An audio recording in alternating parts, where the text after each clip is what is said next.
마태복음 26장 17절부터 35절에 있는 말씀으로 큐티인 제목은 유월절을 준비하였더라입니다. 첫째로 유월절 준비입니다. 17절입니다.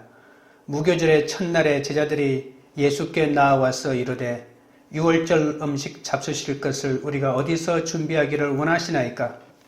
유월절에는 니산월 14일 오후에 허먹고 1년 된 수컷 양이나 염소를 성전에서 제물로 드렸고 해가 지고 나서 가족이 집에 모여서 그것을 먹었습니다. 그런데 유월절은 예루살렘 성 안에서만 기념할 수 있게끔 되어 있었기 때문에 유월절에는 수많은 순례 인파가 예루살렘에 몰려들었습니다. 예루살렘 성전이 완공된 주후 66년의 유월절에는 25만 5,600마리의 양을 성전에서 잡았다는 요세푸서의 기록이 있기도 합니다. 평균적으로 10명이 한 마리의 양을 먹을 수 있었기 때문에 250만 명의 인구가 유월절 동안 예루살렘에 머문 것으로 계산할 수 있죠.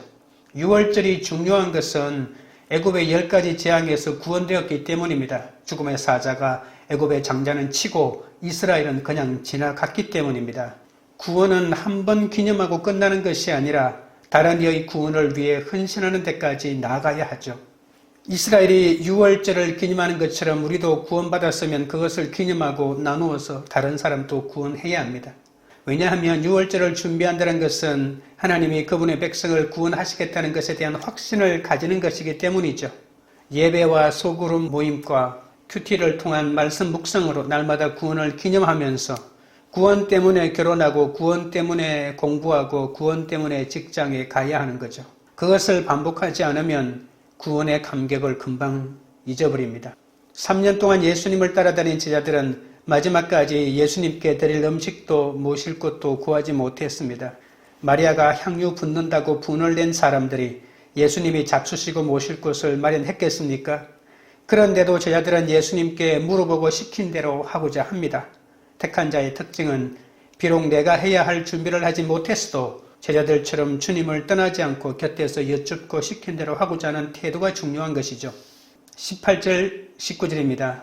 이러시되 성한 아무에게 가서 이르되 선생님 말씀이 내 때가 가까이 왔으니 내 제자들과 함께 유월절을 내 집에서 지내겠다 하시더라 하라 하시니 제자들이 예수께서 시키신 대로 하여 유월절을 준비하였더라. 예수님은 예루살렘에 들어갈 때 나귀 준비를 지시한 것처럼 유월절도 준비하도록 하십니다. 예수님의 만찬 준비 지시는 아무것도 모른 채 십자가의 희생자가 된 것이 아님을 보여주죠.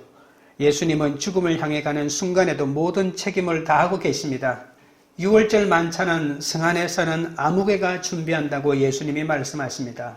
나병 환자 시몬, 무시받는 여인 마리아가 장례 준비를 하더니 최후의 만찬은 대제사장도 아니고 제자들도 아니고 성 안에 아무개가 준비합니다. 제자들은 예수님이 시키는 대로 순종합니다. 누가복음 22장에 의하면 베드로와 요한은 물을 나르는 남자를 따라가서 그 집의 주인에게 유월절을 기념하기 위해 객실을 요청합니다. 그 집 주인은 제자들에게 유월절 식사를 위해 가구가 비치된 큰 다락방을 보여주죠. 그곳은 가구가 갖추어진 것 외에도 식사를 위해 비스듬히 기댈 수 있는 양탄자까지 깔려 있었습니다. 만찬방은 잘 정돈된 것으로 보아 이 집은 재래가의 소유가 틀림없었습니다. 유월절 만찬과 장소는 예수님의 명령으로 이름 없는 누군가에 의해 마련되었습니다. 구원의 확신이 있는 사람은 주님을 사랑하기에 주의 뜻이라면 이처럼 아까운 것이 없이 모든 것을 내어놓습니다. 또 예수님을 진정으로 사랑하는 사람은 자기 이름이 드러나거나 인정받는 것에 연연하지 않죠. 집을 내고 먹을 것을 내고 구원을 기념한 이 집 때문에 수천 년 동안 가정공동체, 교회공동체가 이어졌잖아요. 교회의 기본 단위는 가정입니다. 가족 구원에서 모든 것이 출발됩니다. 구원 때문에 묶인 가정공동체야말로 하나님이 원하시는 교회의 모습 아닙니까? 날마다 구원이 선포되는 집은 하나님께서 복 주실 수밖에 없습니다. 우리는 가정구원의 사명을 잘 감당하기 위해 구원의 확신을 점검하고 구원을 기념해야 합니다. 우리 집도 구원을 기념하는 장소가 되어야 합니다. 예수님께서 예루살렘에 입성하시고 마지막 한 주간의 고난주간을 보내시는 동안 하나님의 주권적인 섭리와 그 섭리에 순종하는 제자의 모습을 볼 수 있습니다. 예수님은 구원 때문에 늘 애통하며 걱정하셨기에 자신이 죽으러 가시는 길에도 가족 같은 제자들을 챙기십니다. 주님을 사랑한다면 유월절의 주인공이신 예수님을 위해 준비하는 인생을 살아야 합니다. 적용 질문 드립니다. 나는 구원 사역을 위해 나의 시간과 물질을 어떻게 내어드리며 순종하고 있습니까? 나는 예수님을 전적으로 나의 구주요 하나님으로 믿고 있습니까? 승한의 아무개처럼 이름도 없이 빛도 없이 구원을 위해 헌신합니까? 둘째는 나를 팔리라입니다. 20절부터 22절입니다. 저물 때에 예수께서 12제자와 함께 앉으셨더니 그들이 먹을 때에 이르시되 내가 진실로 너희에게 이르노니 너희 중에 한 사람이 나를 팔리라 하시니 그들이 몹시 근심하여 각각 여짜오되 주여 나는 아니지요. 저물 때에는 이제 결정적인 순간이 점점 더 다가오고 있다는 말입니다. 6월절이 다가오다가 6월절이 되었고 이제 6월절 식사 시간이 되었습니다. 예수님 당시 모든 식사가 다 그런 것은 아니지만 잔치와 격식을 차린 식사에서는 보통 비스듬히 기대는 관습이 있습니다. 예수와 제자들도 팔꿈치를 기대고 머리는 식탁 쪽을 향하고 발은 바깥으로 폈을 것입니다. 그때 예수님께서 느닷없이 너희 중에 한 사람이 나를 팔리라는 놀라운 말씀을 하십니다. 예수님의 가장 가까운 제자 중에 주님을 팔고 배반하며 주님의 구원을 방해하는 사람이 있다는 말입니다. 그것도 한솥밥을 먹는 제자 가운데 말입니다. 이처럼 가장 가까운 사람에게 배신당하는 것이 우리 인생입니다. 나와 한솥밥을 먹는 사람이 나를 배반합니다. 결혼식 때 비가 오나 눈이 오나 죽음이 갈라놓을 때까지 살겠다고 생각했는데 가장 가까운 배우자가 배반합니다. 자기 유익을 따라 직장 동료가 배반하고 자녀가 배반합니다. 그러니 우리 가운데 누구도 어떻게 그럴 수가 있느냐고 유다를 정죄할 사람이 없습니다. 우리도 남을 배반하기 때문입니다. 제자들은 주여 나는 아니지요 라고 하는데 유다는 라비여 나는 아니지요 라고 합니다. 자기는 정말 안 팔 것처럼 말합니다. 지금 봐서는 유다가 안 팔 것 같습니다. 다른 제자들은 무시받는 갈릴리 출신인데 유다 혼자만 가롯 출신인데다가 공부도 잘하고 똑똑하고 교양이 있으니까 유다는 아니라고 했을 것입니다.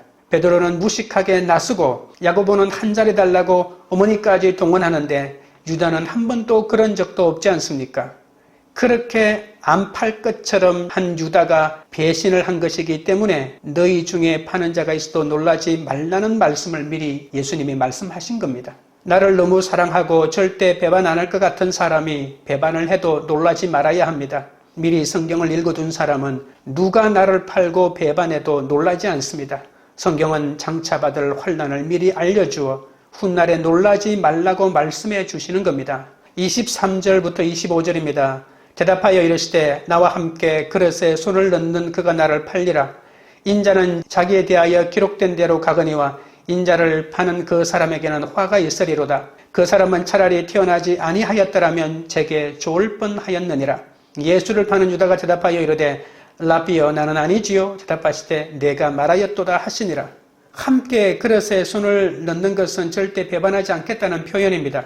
다른 제자들은 감히 손을 넣지 못하는데 유다만 손을 넣습니다. 감정을 속이는 것과 인내는 다릅니다. 팔려고 계획했으면서도 얼굴로는 드러내지 않고 잘 참습니다. 유다처럼 돈 좋아하고 세상 좋아하는 사람은 감정 표현도 잘 안 하고 배신은 절대로 안 한다고 말합니다. 이런 사람에게 속으면 안 됩니다. 기쁨과 슬픔을 잘 드러내지 않는 사람을 조심해야 합니다. 차라리 태어나지 않았으면 좋을 뻔한 사람들이 우리 가운데 얼마든지 있습니다. 모든 걸 갖추었으나 이단에 빠진 사람 아니겠습니까? 주님이 자신을 팔 사람이 유다라고 가르쳐 주시는데도 제자들은 못 알아듣습니다. 제자들은 심각하지 않아서 못 알아듣고 유다는 교활해서 모른 척합니다. 오늘 또 주님이 우리의 모든 사건에서 가르쳐 주시는데도 우리가 하나도 심각하지 않으니까 못 알아듣습니다. 언제나 가르쳐 주시지만 내가 듣지 않으니까 말씀하지 않는 것처럼 여기는 것뿐이죠. 주님이 이렇게 가르치고 말씀해 주시는데도 그것을 심각하게 듣지 않는 나의 모습이 문제라는 겁니다. 예수님을 파는 유다가 내 옆에 있습니다. 평생 사랑하겠다고 장담해놓고 배반하는 사람이 한둘이 아닙니다. 나의 가까운 배우자, 자녀가 배신을 해도 주님이 아시는구나 하면 됩니다. 사람은 믿음의 대상이 아니라 사랑의 대상입니다. 나도 나를 못 믿지 않습니까? 배우자든 자녀든 막연한 친구든 배반당하면 그저 기다려야 할 뿐입니다. 나의 구속사를 위해 배반하는 역할을 하는 그를 불쌍히 여기고 용서하며 기다려야 하는 거죠. 주님이 아시는 사건을 내가 부여잡고 고통당할 이유가 어디 있겠습니까? 모든 것을 아시는 주님께 맡기고 오히려 기뻐하면 됩니다. 부모는 자녀가 돈 많이 벌고 이름을 얻어서가 아니라 기쁘게 사는 모습을 볼 때 가장 기쁘지 않습니까? 하나님은 우리가 기쁘게 사는 것을 기뻐하십니다. 하나님을 영화롭게 하고 그분만을 영원토록 즐거워하는 것이 사람의 제일된 본분 아니겠습니까? 적용 질문 드립니다. 장차 받을 혼란임에도 심각히 여기지 않고 듣지 않는 말씀은 무엇입니까? 셋째로 마지막까지 축복하는 인생입니다. 26절부터 28절입니다. 그들이 먹을 때에 예수께서 떡을 가지사 축사하시고 떼어 제자들에게 주시며 이르시되 받아서 먹으라 이것은 내 몸이니라 하시고 또 잔을 가지사 감사 기도하시고 그들에게 주시며 이르시되 너희가 다 이것을 마시라 이것은 죄사함을 얻게 하려고 많은 사람을 위하여 흘리는 바 나의 피 곧 언약의 피니라. 예수님은 십자가를 지러 가시는 마지막 순간에도 제자들에게 자신의 몸과 피를 상징하는 떡과 포도주를 먹고 마시게 하십니다. 주께서 십자가에서 지킨 몸과 흘린 피로서 우리에게 새 생명을 주셨습니다. 피는 마시는 것이기에 살의 조직이 되지 않습니다. 떡을 먹어야 조직이 되죠. 내가 회개하고 말씀을 날마다 먹으면 새로운 조직이 되어서 다른 사람을 구원시키는 새로운 몸이 됩니다. 가족의 구원을 위해 날마다 창자가 끊어지는 애통함으로 회개하고 말씀을 먹어야 합니다. 그럴 때 그들도 십자가의 사랑을 깨닫고 구원받게 될 것입니다. 구원은 어느 누구도 대신 받을 수 없습니다. 주님의 몸과 피는 내가 직접 먹어야지 누가 대신 먹어줄 수 없기 때문입니다. 돈과 지위와 권력을 가지고 나에게도 잘해주는 남편이 구원의 확신이 없다면 그런 남편 때문에 애통해야 합니다. 남편이 예수 안 믿어서 죽을 것 같은 애통이 나에게 있어야 합니다. 자녀가 예수를 믿지 않고 세상의 가치만 따라가고 있는 것을 보고 애통해합니까? 예수님의 살과 피를 거절하는 가족과 이웃 때문에 죽을 것 같은 애통한 마음이 있어야 비로소 내 믿음이 성숙해지는 것이죠. 야곱 족속이 애굽으로 갔을 때 기근은 면했지만 곧이어 애굽의 종노릇을 하지 않았습니까? 돈을 달라고 해서 돈을 주면 금세 돈의 노예가 됩니다. 건강 달라고 해서 건강 주면 건강의 종이 됩니다. 이렇게 종노릇하기를 430년입니다. 이스라엘 백성이 애굽에서 나오려는데 애굽의 힘이 세서 그냥 나올 수가 없었습니다. 바로의 세상을 향해 10번이나 항거하지 않았습니까? 결국 유월절 사건으로 애굽의 힘을 꺾어버리고 탈출하게 되었죠. 사람은 영화를 누릴수록 하나님을 아는 것이 아니라 자신의 신전을 더 크게 만듭니다. 회사를 크게 하고 집을 크게 하고 자동차를 크게 합니다. 이것을 다 가지려고 남과 비교하니 인생이 힘들고 만족이 없는 것 아닙니까? 그러므로 이 땅에서 행복한 사람은 선택할 것이 없는 사람, 길이 하나밖에 없는 인생입니다. 어떤 환경에서도 유다 같은 사람이 내 옆에 있고 예수님이 내 주님이심을 고백하는 것이 유월절 식사의 시작입니다. 예수님을 내 인생의 주인으로 고백하고 다른 사람에게 말씀이 육신이 됨을 보이는 것이 유월절 식사입니다. 이것은 구원의 감격 없이는 불가능한 일이기 때문에 우리는 날마다 예배를 통해 나를 위해 죽으시고 부활하신 내 삶의 주인이신 주님을 기억하고 기념해야 합니다. 29절입니다. 그러나 너희에게 이르노니 내가 포도나무에서 난 것을 이제부터 내 아버지의 나라에서 새 것으로 너희와 함께 마시는 날까지 마시지 아니하리라 하시니라. 주님은 죽음의 길이야말로 완전한 새로움의 시작이라는 걸 몸소 보여주셨습니다. 이제 주님은 죽음의 소식을 알리면서 천국에서 만날 것을 말씀하십니다. 내가 죽음에 대해 어떤 태도를 보이는가에 따라서 다른 사람들이 구원을 받기도 하고 못 받기도 합니다. 예수님의 지키신 살과 피처럼 나도 남에게 이렇게 먹혀야 합니다. 인생의 마지막 순간까지 천국에서 만날 것을 약속하고 축복하는 사명을 감당해야 합니다. 30절부터 33절입니다. 이에 그들이 찬미하고 감람산으로 나아가니라. 그때 예수께서 제자들에게 이르시되 오늘 밤에 너희가 다 나를 버리리라. 기록된 바 내가 목자를 치리니 양의 떼가 흩어지리라 하였느니라. 그러나 내가 살아난 후에 너희보다 먼저 갈릴리로 가리라. 베드로가 대답하여 이르되 주여 모두 주를 버릴지라도 나는 결코 버리지 않겠나이다. 십자가를 지시기 전 마지막 만찬에서 예수님의 살과 피를 먹은 제자들은 힘을 얻고 주님을 찬미하며 감람산으로 갔습니다. 그런 때에 예수님이 너희가 다 흩어지리라고 하십니다. 그러자 베드로를 비롯한 제자들은 그런 일은 절대 없다고, 절대 주님을 버리지 않겠다고 장담합니다. 제자들은 주님이 조심하라고 했는데도 그런 일은 절대 없다고, 절대 주님을 버리지 않겠다고 장담부터 하고 있습니다. 그것은 말씀에서 비롯된 확신이 아니라 예수님의 죽음을 믿지 않는 불신에서 나온 것입니다. 자기 확신을 버리고 주님에 대한 확신으로 옮겨져야 합니다. 내가 아무것도 할 수 없음을 깨닫고 장담하지 말아야 합니다. 장담할 인생이 없는데 겪어보지도 않고 장담을 합니다. 아플 때나 건강할 때나 당신만을 사랑한다고 장담하고 결혼하지만 아무도 지키지 못합니다. 시집살이를 안 해본 사람은 이 세상 모든 시어머니를 사랑할 수 있고, 아이를 안 낳아본 사람은 세상 모든 아이를 사랑할 수 있다고 말합니다. 그런데 막상 아이를 낳아보고 시집살이를 해보면 내가 얼마나 사랑할 수 없는 사람인지를 알게 됩니다. 34절 35절입니다. 예수께서 이르시되 내가 진실로 네게 이르노니 오늘 밤 닭 울기 전에 내가 3번 나를 부인하리라. 베드로가 이르되 내가 주와 함께 죽을지언정 주를 부인하지 않겠나이다 하고 모든 제자도 그와 같이 말하니라. 베드로는 결코 버리지 않겠다고 장담하지만 주님은 내가 나를 버리리라고 미리 알려주십니다. 이것이 주님의 사랑 아닙니까? 어려서부터 말씀을 듣고 자란 모태신앙인은 뜨거움이 없어도 어려운 일을 겪으면 잘 돌아옵니다. 듣든지 안 듣든지 어려서부터 교회를 다니게 하고 가르쳐야 하는 이유가 여기에 있습니다. 인생의 시기마다 겪어보지 않고는 알 수 없는 십자가가 있죠. 그런 일을 겪으면서 우리는 사람이 믿음의 대상이 아니라 사랑의 대상임을 배우게 됩니다. 직장 생활하고 결혼 생활하면서 여러 부류의 사람들과 부딪히면서 비로소 내가 사랑할 수 없는 게 있다는 걸 알게 되죠. 자녀를 키우면서 내가 참담한 존재라는 걸 알게 됩니다. 이런 십자가를 통과하며 인격적으로 신앙적으로 성숙해지거든요. 성도는 공동체에서 지체들과 교제하며 떡과 잔을 나눔으로 내 죄 때문에 살을 찢고 피 흘리신 예수님의 죽음을 기억하고 십자가의 길을 묵묵히 걸어가야 합니다. 적용 질문 드립니다. 말씀이 아닌 자기 확신으로 내가 장담하고 있는 것은 무엇입니까? 나는 절대 그런 죄를 저지르지 않을 거라는 자기 확신에 빠져 있습니까? 내가 구원을 위해 먹이고 용서하며 가야 하는 자리는 어디입니까? 기도드리겠습니다. 하나님 아버지, 예수님은 구원 때문에 늘 애통하며 걱정하셨기에 자신이 죽으러 가시는 길에도 제자들을 챙기셨습니다. 그러나 저는 구원을 확신하고 기념한다면서도 내 구원을 방해하는 사람이 나타날 때마다 참지 못하고 놀라며 이를 갈고 온갖 혈기를 부릴 때가 많사오니 용서하여 주시옵소서.